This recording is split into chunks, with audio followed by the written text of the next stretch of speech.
மற்றும் ஒரு அண்மை செய்தியை பார்க்கிறோம். பூண்டி நீர்த்தேக்கத்தில் இருந்து திறக்கப்படும் நீரின் அளவு அதிகரிக்கப்பட்டுள்ளதால் கொசஸ்தலை கரையோர மக்களுக்கு எச்சரிக்கை விடுக்கப்பட்டிருக்கிறது. விவரங்களோடு இணைகிறார் செய்தியாளர் பிரபு. பிரபு, வணக்கம். தற்போது எவ்வளவு கன அடி நீர் திறக்கப்பட்டிருக்கிறது? ஆற்றங்கரையோரம் வசிக்கும் மக்கள் பாதுகாப்பான இடங்களுக்கு அப்புறப்படுத்தப்பட்டிருக்கிறார்களா? கள தகவல்கள் என்ன? வணக்கம் மகிழா.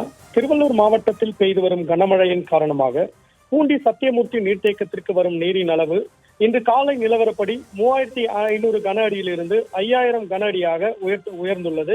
மேலும் பூண்டி நீர்த்தேக்கத்திலிருந்து கொசஸ்தலை ஆற்றில் திறந்துவிடப்படும் உபரி நீர் 2000 கன அடியிலிருந்து 4000 கன அடியாக உயர்த்தப்பட்டுள்ளதால் கொசஸ்தலை ஆற்றின் கரையோரம் வசிக்கும் நம்பாக்கம், கிருஷ்ணாபுரம், ஆற்றம்பாக்கம், ஒதப்பை, நெய்வேலி, எரையூர், பீமந்தோப்பு, சீமாவரம், மணலி புதுநகர், சடையன்குப்பம், எண்ணூர் மற்றும் கொசஸ்தலை ஆற்றின் இரு புறங்களிலும் உள்ள தாழ்வான பகுதிகளில் வசிக்கும் 40க்கும் மேற்பட்ட கிராம மக்களுக்கு திருவள்ளூர் மாவட்ட ஆட்சியர் பிரதாப் வெள்ள அபாய எச்சரிக்கை விடுத்துள்ளார்.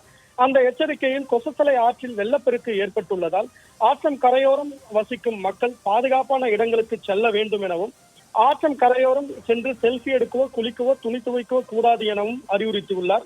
மேலும் மாவட்ட நிர்வாகம் சார்பில் வழங்கப்பட்டுள்ள உதவி எண்ணை தொலைபேசி மூலம் அழைத்து தங்களை பாதுகாத்துக் கொள்ளவும் மாவட்ட ஆட்சியர் பிரதாப் அவர்கள் பொதுமக்களுக்கு வேண்டுகோள் விடுத்துள்ளார்.